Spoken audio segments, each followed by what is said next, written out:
Huyo msichana akaanguka kutoka juu mpaka chini, na hapo hapo akafariki. Taharuki kwa wengine pale, lakini kwa juu kuna msichana mwingine alikuwepo, vidole vyote vikamnyokea yeye, ndo kamwangusha yani.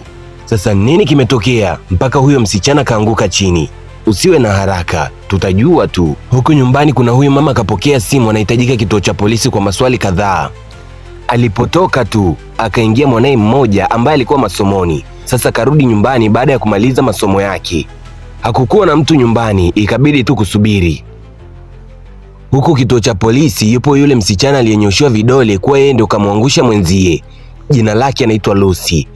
Hapa polisi wamemuita mama yake amuulize mwanae peke yake, je, ni kweli kaua? Mama alimuuliza sana mwanae Lucy, ila Lucy alipinga, akasema hajui kinachoendelea wala hajahusika na mauaji yeyote yule. Mama akawarudia polisi, anawaambia tu kwamba mwanae hahusiki, hajaua yeyote yule na ni mwanae wa kumzaa, hivyo anamjua vyema. Tena akamkumbusha tukio moja ambalo lilitokea siku chache kabla ya mauaji. Sasa ipo hivi, huyu aliyekufa anaitwa Keira, alikuwa anamfanyia kila aina ya dharau Lucy. Siku hiyo Lucy alishindwa kuvumilia, akaja na gongo kubwa kutaka kumbamiza Keira. Wanafunzi wengine wakamzuia pale, pia akaja madam kuzuia lile swala, ila Lucy alikuwa mkali sana, kwani anafanyiwa dharau na akiripoti kwa huyo madam naye hafanyi lolote, anabaki upande wa Keira tu. Madam alimuomba sana Lucy. Lucy alikuwa mgumu, ila baadaye alikubali tu, akashusha chini ile silaha. Madam akamwambia ongozane naye kwenda ofisini. Keira akasimama akamwambia, umelikoroga sana Lucy. Kama nilikuwa nakutesa basi nitafanya mara 2 zaidi. Nitahakikisha maisha yako ya hapa shuleni yanakuwa zaidi ya kuzimu. Lucy naye akamwambia, hii sio mwisho Keira, nitapambana na wewe. Ndo hapo polisi anamwambia baada ya tishio hilo la mauaji, siku 2 mbele Keira alifariki na aliyekuwa eneo la tukio ni Lucy. Pia polisi akamuuliza mama kuna kitu Lucy alikutwa nacho kwenye begi lake. Je, ni nini? Mama akasema ni kisu. Vizuri sana mama. Je, bado unaamini mwanao hajafanya mauaji? Mama anataka kweli kumsaidia mwanae, lakini kwa shahidi hizi anamtoaje mwanae kwenye huo msala? Mama akasema, kwa hiyo mwanangu hatuenda nyumbani na mimi siku ya leo? Madam, hilo sio jambo la kuwaza. Jambo la kuwaza ni je, mwanao anatoka kwenye hii kesi akiwa salama au anatoka akiwa maiti? Kajichanganya kwenye familia mbaya sana na yenye pesa isivyo kawaida. Hajui kama anaweza kutoka salama. Familia ya Mr. Johnson haiwezi kuacha kuona eti mwanao kauawa kisha wamwachie Lucy. Sio kweli kabisa. Mama kilio tu maskini, hajui afanye nini. Na yeye hana hela kiwango cha kushindana na hiyo familia ya Mr. Johnson. Akarudi nyumbani akamkuta yule mwanae ambaye anaitwa Awele, lakini mama ana raha hata kidogo. Awele akashangaa, kwani mama mbona hana raha? Alafu siku nyingi hajamuona. Akamuuliza, mama, kuna kitu hakipo sawa? Vipi dada Lucy, yupo wapi? Mama huzuni kaongezeka mara 2 pale maskini. Akamwambia tu kwamba dada yake yupo kituo cha polisi kwa kosa la mauaji ya mwanafunzi mwenzake. Haiwezekani mama, Lucy ninayemjua hawezi kuua hata nzi. Iweje leo aje kuua mtu? Hiyo si kweli mama. Mama kachanganyikiwa, haelewi. Anasema, nimewaambia polisi Lucy hawezi kufanya mauaji, lakini hawajanielewa, wanang'ang'ana mwanangu ni muuaji. Huku kituo cha polisi, huyu afisa wa polisi akapokea simu kutoka kwa mama yake na Keira, Mrs. Johnson. Polisi anamwambia, unajua si sheria kumshikilia mwanafunzi mdogo kama huyu kituo cha polisi. Mama akamwambia, mimi hilo sijali, ninachotaka huyo msichana apate mateso ya jehanamu akiwa duniani. Ofisa anajaribu kutetea, ila naye akaambiwa awe makini sana, kwani atakayomkuta ni mazito na kazi yake ataipoteza. Hiyo familia ya Mr. Johnson wana kiburi ya hela na madaraka makubwa serikalini kiasi cha kupindisha sheria. Akamwambia ofisa, nisikilize kwa makini, huyo muuaji sitaki akae katika sero za kawaida. Nataka akae kwenye chumba chenye giza, asione chakula wala maji. Hakuna ruhusa ya yeye kutembelewa na yeyote yule, hata polisi wenzio wasijue kuhusu hili swala. Na imani umenisikia. Sasa usipofanya kama nilivyoagiza, utakuwa gizani wewe na kazi yako. Hakuna shida Mrs. Johnson, hili litatekelezwa. Sasa chumba cha gizani wanawekwaga wahalifu wakubwa sana, na huwa hawapewi chochote kile, chakula wala maji. Lucy akatupiwa huko maskini, analia peke yake, anasema sijafanya chochote kile, sijaua mimi. Lakini nani wa kumsikiliza? Kajichanganya kwenye familia mbaya. Leo mama amekuja na Awele kumuona Lucy. Wamemkuta afisa mwingine wa polisi tofauti na yule wa mwanzo. Mama anaomba walau amuone binti yake, lakini pia siku hiyo ilikuwa ni siku ya kuzaliwa kwa Lucy. Wanataka wampe walau chakula, na amekuja na ndugu yake, hawajaonana kwa miaka kadhaa sasa. Anaomba tu waonane, ila afisa anasema hajui Lucy alipo. yaani kwenye sero za kawaida hayupo kabisa. Ni kweli huyu afisa hajui lolote lile, ilikuwa ni yule mwingine ndiye aliyepewa maagizo amweke Lucy kwenye dark room. Ningependa kuwashauri tu kwamba tafuteni msaada kwa watu wakubwa na watu wenye kipato na nyadhifa kubwa serikalini awasaidie juu ya hii kesi, lakini bila hivyo hamuwezi kushindana na familia ya Mr. Johnson. Hatomwacha Lucy salama kabisa. Mama kilio tu maskini, atamwomba nani amsaidie? Hajuani na yeyote yule mwenye uwezo mkubwa wa kifedha wala mwenye uwezo kimadaraka. Akalia, ila machozi yake hayakumshtua huyo afisa wa polisi kabisa. Wakaondoka tu kinyonge eneo la tukio. Wamerudi nyumbani, Awele mkali ile mbaya hataki kuamini eti dada yake kaua mtu. Unajua mama, hawana ushahidi wowote ule kusema Lucy ni muuaji. Yaani kakuta tu eneo la tukio ndo tayari kaua mtu. Mimi sikubali mama, nitatafuta ukweli na nitahakikisha nampata aliyemuua, nitampata muuaji na atakwenda kupata adhabu inayomstahili. Dada yangu hahusiki na hili. Mama akamgeukia, unasemaje? Huu ukweli unaupataje? Nataka niende kwenye hiyo shule mama. Unaendaje? Wewe sio mwanafunzi, hawatakuacha uingie. Nitakuwa mmoja wa wanafunzi wao mama, unilipie ada ya muda. Mama akamwambia, unajua kabisa siwezi kumudu ada ya pale. Dada yako alikuwa pale kwa msaada tu. Mama, tutauza chochote ambacho hatuna matumizi nacho ili unilipie ada ya muda tu. Nikishapata ushahidi basi nitaachana na hiyo shule. Mama akasema hapana, lakini ndiyo njia pekee ya kumpata muuaji mama. Baadaye mama alikuja kukubali tu kumlipia ada ya muda Awele aende kwenye hiyo shule akafanya uchunguzi wake, lakini akamwambia awe makini sana, muuaji asimuue na yeye. Pia ahakikishe hakuna mtu anajua yeye na Lucy ni mtu na dada yake, ili kazi yake iwe rahisi. Kafika tu shuleni, kuna mwanafunzi akampokea na kumpeleka kwenye ofisi za principal kufuata sheria za kishule. Baadaye katoka huko anatembea, kuna hili kundi la hawa wasichana wakawa wanapita vifua mbele, wakampiga Awele kikumbo pale akaanguka chini. Oh, samahani, nimekuumiza labda? Nipe mkono nikunyanyue. Lakini yote ilikuwa dharau tu. Wakaondoka wanamcheka Awele ile kinoma yani. Sasa kwa kifupi, hao ndo wanaojikuta wamiliki wa shule na ni wakorofi sana. Kuna huyu mwanafunzi akaja akamsaidia kunyanyuka, kisha wakaondoka eneo la tukio. Sasa kiongozi wa wale wasichana ambaye anaitwa Trisha ana uhusiano na huyu mchizi anaitwa Prince, ila kwa sasa inaonekana wana mgogoro mzito sana kiasi kwamba Prince hataki kabisa ukaribu na Trisha, akaamua kumtimua tu. Akarudi kwa wenzake hawa, akakanyanyua kamoja kanaitwa Bella. Simama kiongozi, nikae. Kwa hiyo Trisha, baada ya Keira kufariki, sasa unataka kujikuta wewe ndio kiongozi? Unataka kujikuta mbabe sio?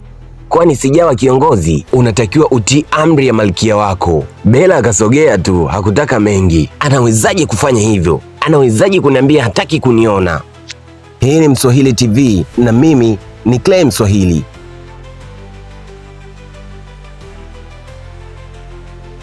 Huko yupo Awele na huyu msichana ambaye jina lake ni Cynthia. Anajaribu kumwonya Awele akae mbali sana na wale wasichana, ni watu wabaya, tena zaidi yule Trisha ambaye kwa sasa anajiona malkia baada ya mwenzake. Unamaanisha nini kusema anajiona malkia baada ya mwingine? Nafikiri utakuwa umesikia kuhusu kifo cha mmoja kati ya wanafunzi wa hapa shuleni. Awele akajibu ndiyo, alisikia hayo kutoka kwa Miss Kamso. Ikabidi sasa Cynthia ampe short story ya urafiki baina ya Keira na Trisha. Mwanzo Keira alikuwa malkia wa hapo shuleni na kila mtu alimwogopa, kwao ni wakishua na mwenyewe ni mbabe ile kinoma yani. Na yeye na Trisha walikuwa mabest friend kinoma. Alipokuwa Trisha, basi hapo pia alikuwepo Keira. Walipendana sana yani. Lakini siku moja Trisha alikuja kwa hasira na kuanza kumpiga Keira huku akimuita msaliti. Sikujua ulivyo, nilijua ni rafiki, lakini badala yake wewe ni msaliti. Ugomvi wao ulikuwa mkubwa sana na baada ya hapo walikuwa maadui wa kutupwa na si tena marafiki. Siku chache mbele Keira alifariki na sasa Trisha ndo kachukua madaraka, yani kama malkia wa shuleni. Hapo kichwani Awele akajua aanzie wapi upelelezi wake, lakini wakiwa wanaondoka kuna mwanafunzi walimpushi kwa bahati mbaya, anaitwa Nelly. Wakampa kitabu chake alichodondosha. Cynthia akamwambia huyo alikuwa best friend sana wa Lucy, walikuwa pete na kidole yani. Sasa kila habari ambayo Awele aliipata akawa anaandika kwenye dayari yake ndogo. Pia akawa anamshirikisha mama yake kama atapata wazo la kumsaidia zaidi kwenye upelelezi wake. Kuna huyu mama mfanya usafi wa hapa shuleni, Cynthia anampenda sana na anamuona kama mama yake vile. Kila kidogo anachopata basi anahakikisha anampa na huyu mama. Hapo shuleni kumekuwa na kama kaupinzani kuhusu nani kiongozi wa mwingine. Hawa walikuwa chini ya Keira mwanzo, ila kwa sasa wapo chini ya Trisha. Hapa Bella anamlaumu huyo Julia kwa kujiunga na kina Trisha. Yaani baada tu ya Keira kufariki, Julia akajiunga na Trisha. Bella akamwambia, unajua Julia, sikuelewi. Baada ya Keira kufariki, umesogea ghafla na kuwa upande wa Trisha, kitu ambacho mwanzo hakikuwa hivyo. Julia akamwambia, usaliti ndio njia pekee na njia halisi ya kuishi katika hii karne. Nataka tumpindue Trisha. Najua mimi na wewe tukiungana tutaweza na tutakuwa viongozi kwa pamoja. Unajua wewe ni nyoka. Baada ya kumsaliti Keira, unataka kumsaliti na bosi wako mpya. Kaa mbali na mimi nyoka wewe. Bella akaondoka. Hakutaka kusikia kuhusu huo ujinga kabisa. Huyu Trisha sio kiongozi jina tu, ni kweli ana madaraka. Cheki hapo, akampigisha mwanafunzi magoti na anamwamuru mwenzie amtundike kofi. Akatokea Awele pale pale, kisha akamtundika kofi zito sana yule mshikaji anaitwa Liam, mpaka wenyewe wakashangaa. Wewe vipi? Nimesikia umetoa amri atundikwe bao, sijafanya makosa. Trisha akamwamuru Liam kuondoka. Awele akaweka ombi lake kuwa anataka kuwa mmoja wa kundi la kina Trisha, waiongoze shule kwa pamoja. Kwa hiyo unahisi hapa ni chooni, unaweza kuingia muda wowote unaotaka. Hata hivyo sipo hapa kuomba. Wenyewe wakashangaa, huu ujasiri anautoa wapi? Kama hutoniweka mimi mmoja kati yenu, nitahakikisha natafuta kundi lingine lenye nguvu na kuhakikisha tunakupindua na kuangusha uongozi wako. Lakini kama ukaniweka mmoja kati yenu, nitakufanya uwe kiongozi mwenye nguvu, na pia hakuna mwanafunzi atakaye kunyanyulia mdomo kabisa. Trisha akasimama, kwanza huyu ni nani? Kwa hiyo baada ya maneno yako unahisi nitakuogopa na nitakuunga kwenye kundi langu?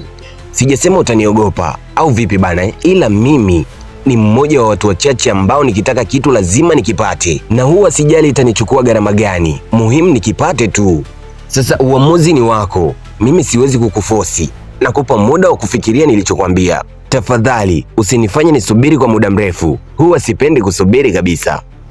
Huyu Awele kweli kiboko. Kwa huo mkwara aliwapiga kina Trisha, lazima walegeze mafuvu tu mzee, hakuna namna. Sasa kumbe yule Liam Awele alimuomba mapema kabisa kuhusu kumpiga kibao. Hapa anamuuliza tu kama bao alilompiga lilimuumiza. Akaomba msamaha mchizi, akamwambia ni salama tu, kisha akaondoka. Alipotoka tu akaja huyu anaitwa Jojo, akamwambia Trisha anakuita na usimfanye asubiri. Akajua hawa wajinga lazima washaogopa. Akafika kuitikia wito, akamkuta Cynthia ndo yupo chini na inatakiwa amtundike bao kama lilompiga Liam. Hapo ikawa ngumu, huyu Cynthia ni rafiki yake kabisa. Ikawa ngumu kumtundika bao, ila inambidi tu afanye hivyo ili aweze kujiunga na hili kundi, afanye upelelezi wake kiundani zaidi. Akajisemea tu moyoni, samahani sana Cynthia, utanisamehe kwa hili. Akamfuata akamweka bonge la kofi. Hata Cynthia hakuamini ese, hadi wewe Awele jamani. Baadaye kidogo hapo wamekaa, akaja Awele pale. Trisha akamwamuru Julia asimame ili Awele akae. Sasa ukumbuke huyu Julia naye huaga anataka kumpindua Trisha, yaani awe kiongozi. Akachukia, akaamua kuondoka eneo la tukio. Trisha akamfuata akamuuliza, mbona unaondoka ikiwa sija kuamuru uondoke? Unatakiwa ukae upande wangu muda wote tu. Vipi kama nisipokaa upande wako? Hivi Trisha, unajitoa akili? Umesahau uliyoyafanya? Niliyoyafanya? Kwani nimefanya nini mimi? Nitakwenda kumwambia kila mtu hapa shuleni ninayoyajua kuhusu wewe. Julia, nitakuua endapo ukafanya hivyo. Utaniua kama ulivyomuua Keira, sio? Muuaji alishapatikana, wewe una shida gani? Julia akamwambia, ndio najua hilo, kapatikana, lakini ninajua nyuma ya pazia zaidi. Ipo hivi, mimi na wewe ni sawa, kwa hiyo inatakiwa uongozi wako tuwe pamoja, au mimi niwe juu yako. La sivyo nitamwambia principal ninachokijua kuhusu wewe, na tuone kama hujawekwa polisi na maisha yako yatakwenda kuishilia huko. Akakapusha akaondoka. Ni siri gani ambayo Julia anaijua kumuhusu Trisha na kumuhusisha na ile siku ya tukio? Lazima tu kuna kitu hawa wanakijua kuhusu kifo cha Keira. Twende taratibu tu. Awele kila hatua anawafuatilia na amesikia maongezi yao yote, akawa anajiuliza hawa wanajua nini kwani? Sasa baadaye kidogo, Awele kuna ujumbe ameufumba kwenye begi lake, mtu kamwandikia. Akasimama kwa mshtuko sana, akamrudia Cynthia, akamuuliza kama kuna yeyote alimuona kakaribia begi lake basi amwambie. Cynthia naye hataki mazoea kabisa. Mara ya mwisho si alimzibua kibao, akamwambia tu kwamba wewe unahisi ni kina nani kama sio hao marafiki zako wapya? Usiongee na mimi, sisi sio marafiki tena. Akawarudia hawa, ila kufika tu Trisha akamwambia yeye si mmoja wao tena. Awele naye akawaambia, hata hivyo nilisikia maongezi yenu, na baada ya hapo mkaamua kuniachia hii karatasi kwenye begi langu. Wenyewe wakagoma kabisa, hawajui hiyo karatasi inahusu nini. Pia Trisha akasema kiongozi mpya ni Julia. Awele akaamua kuondoka huko na hasira kweli yani. Akarudi kwa Cynthia, bado anamuomba amsamehe, ila akakaza fuvu ile mbaya, hataki mazoea. Akamwambia hata hivyo, ona walichoniandikia, nimekuta huu ujumbe kwenye begi langu. Yule Nelly akawa yupo pembeni anawasikilizia tu pale. Karatasi yenyewe inasema, nimekujua wewe ni nani, wewe na Lucy ni mtu na dada yake. Ndo hapo Cynthia naye akamuuliza, kwa hiyo Lucy ni dada yako? Awele akajibu ndiyo, yupo hapo kutafuta muuaji aliyemuua Keira na dada yake apate uhuru wake. Cynthia akamwambia hata hivyo Keira alichukiwa na kila mtu. Nilisikia siku hiyo dada yako alikutwa eneo la tukio, ndiyo sababu ya kufungwa kwake.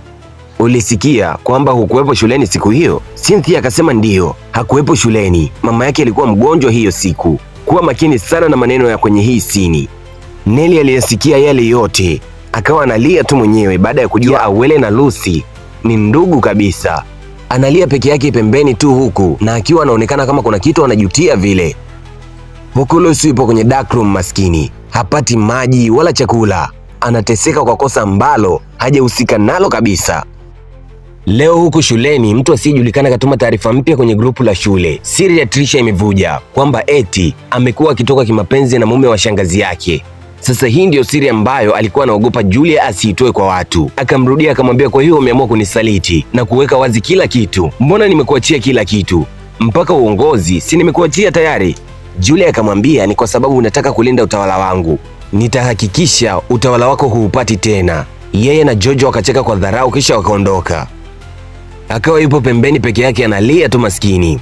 Awele akamkuta pale akamuuliza tatizo nini? Ikabidi sasa Trisha afunguke ukweli kwa Awele yaliyo nyuma ya pazia. Yeye na Prince walikuwa wapenzi na walikuwa wanapendana sana, ila Keira alikuwa akiwatazama, lakini kwa jicho ambalo si zuri. Ilionekana dhahiri anawaonea wivu. Trisha hakujali kuhusu hilo, kwani Keira ni rafiki yake kabisa. Lakini pia kuna tatizo ambalo lilikuwa likimsumbua sana Trisha. Mume wa anti yake alikuwa anakabaka mara kwa mara na kumtishia endapo akaongea basi atahakikisha anaondoka kwenye hiyo nyumba na akaishi mtaani, na yeye hana sehemu nyingine ya kuishi zaidi ya hapo kwa anti yake. Hapo alikuwa akaitwa guest na huyo mume wa anti yake, na anataka kwenda ila ana huzuni sana, kwani ni kitu ambacho hakipendi kabisa. Kwa kuwa Keira alikuwa ni rafiki yake, aliamua kumfungukia ukweli wote. Lakini badala ya Keira kumfichia siri, akaamua kuifichua. Akamfuatilia Trisha mpaka guest house na kumpiga picha akiwa na huyo mume wa anti yake na kuja kuzisambaza shuleni. Tena akampa mpaka Prince ambaye alikuwa mpenzi wake na Trisha. Ndo siku ile sasa akawa anampiga akimwambia, wewe ni msaliti na ninakuchukia sana. Ila Keira hakujali, kwani ni jambo ambalo alikusudia ndani ya moyo wake kulifanya. Ndo kuanzia hapo penzi lake na Prince likaingia dosari na wasipendane tena. Na pia hichi ndicho ambacho Julia alikuwa akitishia kufanya, na sasa amemgeuka na katoa hiyo siri, na anahofia anti yake asije akapata huo ukweli kwamba eti yeye amekuwa akitoka na mume wa anti yake, jambo ambalo si kweli. Amekuwa akifosiwa kufanya hivyo. Awele akamshauri akamwambia tu kwamba kama amekuwa akikufosi na si kwa malengo yako, ni bora ukamwambia anti yako kabla hajasikia haya kutoka kwa mtu mwingine. Ila Trisha anaona hiyo si mbinu sahihi, kwa anti yake hawezi kumwelewa, ni lazima atahisi tu yeye ndiye aliyemtongoza mzee. Basi kama huwezi kufanya hivyo, ni bora ukaenda kumwelezea Miss Kamso yote haya. Yeye ataongea na anti yako kwa ajili yako, na mimi naamini atakuelewa tu. Trisha akaondoka na hilo wazo akiamini ni wazo zuri. Siku inayofuatia akamfuata Awele kwa bashasha kubwa kinoma. Wazo la Awele limemsaidia na anti yake akamwelewa, na hilo swala linashughulikiwa. Na pia akamwambia Awele kwamba kama atahitaji msaada wa aina yoyote ule awe free kumwambia, kwani kwa sasa uongozi wake umerudi, anaweza kumsaidia kupata taarifa zozote zile. Awele akamuuliza, lakini Trisha, uliwezaje kunifahamu mimi? Kivipi? Kwani we ni nani? Hapana, kwa hiyo hukuweka karatasi kwenye begi langu? Trisha akasema hapana, labda Julia. Siku hiyo alimkuta akiwa katoka darasani wa mwisho. Awele akamwambia asante, kisha akaondoka. Huyu Jojo akamwambia, wewe ndiye uliyeweka karatasi kwenye begi la Awele na si Julia? Ni kweli ni mimi. Awele ni silaha yangu juu ya Julia. Siwezi kushuhudia tu alinifanyia ubaya kisha nimwache hivi hivi. Hapa nimemchonganisha na Awele. Najua Awele atanilipia mimi. Lakini Trisha alijuaje huyu Awele ni dada yake na Lucy? Tunarudishwa siku chache nyuma. Anti yake na huyu Trisha ni yule afisa wa polisi. Siku ile mama na Awele walipokwenda kituo cha polisi, Trisha aliwaona na anti yake akamwelezea tu kuwa huyo ni mama yake Lucy pamoja na dada yake. Huyu Jojo akamwambia Trisha alimuona pia ile siku ya tukio. akiwa anajibizana na Keira. Kweli Trisha anakumbuka alikwenda pale alipokuwa Keira na majibizano yao yalikuwa hivi: Keira, naomba ufute hizo picha zangu na anko kwenye simu yako, au nini eti utakwenda kuniua kama ulivyomuua baba yako wa kambo? Imekutachi unahisi sijui siri zako? Umemuua baba yako wa kambo na mama yako akachukua makosa yako akafungwa badala yako, ndiyo maana unakaa kwa huyo shangazi yako. Muuaji mkubwa wewe. Kaa kimya Keira, naomba ufunge mdomo wako nisikutupie chini. Hizi ni kumbukumbu za Trisha siku ya mwisho kuongea na Keira. Akagoma kabisa kwamba hakwenda pale siku ile ya tukio na akamwambia Jojo alimfananisha tu, lakini ukweli ni kwamba alimfuata Keira siku ya tukio na walijibizana sana. Mtu ambaye huwa anamsaidia Awele ni Cynthia. Hapa Awele anamwambia amewasikia Bella na Julia kuna jambo walikuwa wanaongelea, ni dhahiri kuna kitu nyuma ya pazia wanakijua. Cynthia naye akamwambia kuna jambo unatakiwa ulifahamu. Akamleta kwa yule mama mfanya usafi. Mama akaanza kufunguka alichokiona siku ya tukio. Anasema alimuona Prince akimfuata Keira eneo la tukio, na muda mchache baadaye Keira alikutwa kaanguka chini na kufariki. Na hizo ndizo taarifa mama anazosema anazijua peke yake, hajui zaidi ya hapo. Hapo wakawa wameshajua Prince pia alikuwa sehemu ambayo Keira alidondoka. Sasa maswali yakawa mengi, nani mhusika wa mauaji? Huyu Bella akapokea ujumbe inatakiwa kukutana na mtu kabla ya kuondoka shuleni, tena ujumbe ukiwa umeambatana na vitisho. Kumbe ilikuwa ni Awele bana. Wakakutana kweli. Awele akaanza kumtisha Bella pale, akamwambia aliokota diary ya Keira yenye siri nzito sana za Bella. Akamwambia Bella, ulimuua Keira kuficha maovu yako. Bella akasema hakumuua Keira, ila hiyo siku ni kweli alikuwa eneo la tukio na alikwenda kumwambia Keira afute picha zake akiwa anatumia madawa ya kulevya. Kumbe huyu Bella ni mraibu wa madawa ya kulevya bana, na hiyo ndio siri ambayo alikuwa hataki ijulikane. Awele hata alikuwa ajui ni siri gani, ila akawa ameijua kupitia hapo. Upande mwingine wa story, Bella akamwambia Awele ile siku ya tukio Keira aligoma kabisa kufuta picha za Bella akiwa anatumia madawa ya kulevya, ndipo alipochukua kisu na kumtishia kumuua Keira, tena akiwa amembananisha sehemu mbaya sana. Awele akamwambia hujaniambia ukweli wote bado, na kama sivyo nitapeleka diary kwa principal na dawa kidogo za kulevya nilizozipata kwenye dawati lako. Bella akasema huo ndo ukweli. Aliongea na Keira kikawaida tu kisha akaondoka. Bella akaondoka, ila maswali yakawa mengi sana kwa Awele. Kwa hiyo siku roho ya mauti ilikuwa inamwandama sana Keira. Mbona kila mtu alikuwa eneo la tukio? Hakuchoka kumfuatilia Bella, akaona mpaka alivyokwenda kununua madawa ya kulevya kwa Prince, na yeye na Prince inasemekanaga ni maadui wakubwa sana. Sasa iweje wewe na ukaribu? Lazima kuna kitu nyuma ya pazia. Akamtokea tena Bella akambananisha, na Bella akaamua kufunguka tu kwamba alimtishia kwa kisu, lakini hakumuua bali alimtaka tu afute picha zake, na baada ya hapo akachimbia kisu chake chemba akajichenga. Sasa leo zimepostiwa habari nyingine kwamba Awele na Lucy ni ndugu wa kuzaliwa kabisa. Ipo wazi, kila mtu anajua sasa Awele na Lucy ni ndugu kabisa. Akajua tu kwamba aliyeposti ni Julie, akamnyokea huku akiwa na hasira ile mbaya. Julie akamwambia najua hilo, lakini mimi sijaposti taarifa zozote zile, na pia sikuwepo eneo husika siku ambayo Keira amefariki. Dada yako ndiye muuaji, sawa bana Wakati bado Awele yupo pale hajui nini cha kufanya, akaja yule Liam akamwambia je, ni kweli wewe na Lucy ni ndugu? Awele akamwambia ndiyo, kuna habari ninazo na nilikuwepo eneo la tukio. Nilimuona muuaji akimsukuma Keira kutoka juu mpaka chini. Huyo mtu ni nani? Nitajie jina lake. Liam akawa anaogopa kumtaja muhusika. Akicheki pembeni yupo Prince anamtolea macho. Nelly pia akawa anamwangalia kwa mbali. Julie naye akamgeukia. Liam akaingia uoga pale, akamwambia siwezi kukuambia leo, nitakwambia kesho. Kwa leo siwezi. Akatoka mbio pale. Sasa ni nani aliyeposti taarifa kwamba Awele na Lucy ni ndugu? Sasa ni nani muuaji? Je, ni Prince au ni Bella? Au huenda ni kweli Trisha ndiye aliyemuua Keira? Maana ni muongo sana. Na kwa upande mwingine wa shilingi, huenda Nelly yule rafiki yake na Lucy ndiye aliyemuua Keira. Hapa tuna maswali mengi sana ambayo kwa leo siwezi kukujibia yote. Hayo maswali yote naomba nikujibu katika episode 2. Hii ni recap ya what happened to Keira kipande cha kwanza. Tukutane kipande cha pili. Subscribe na turn on notification bell ili tuwe pamoja kwenye jumba la Mswahili. Hii ni Mswahili TV na mimi ni Clay Mswahili. Mashabiki tuko tayari. Swahili TV, sehemu yetu ya furaha. Asante. Asante Clay kwa kazi yako ya ajabu.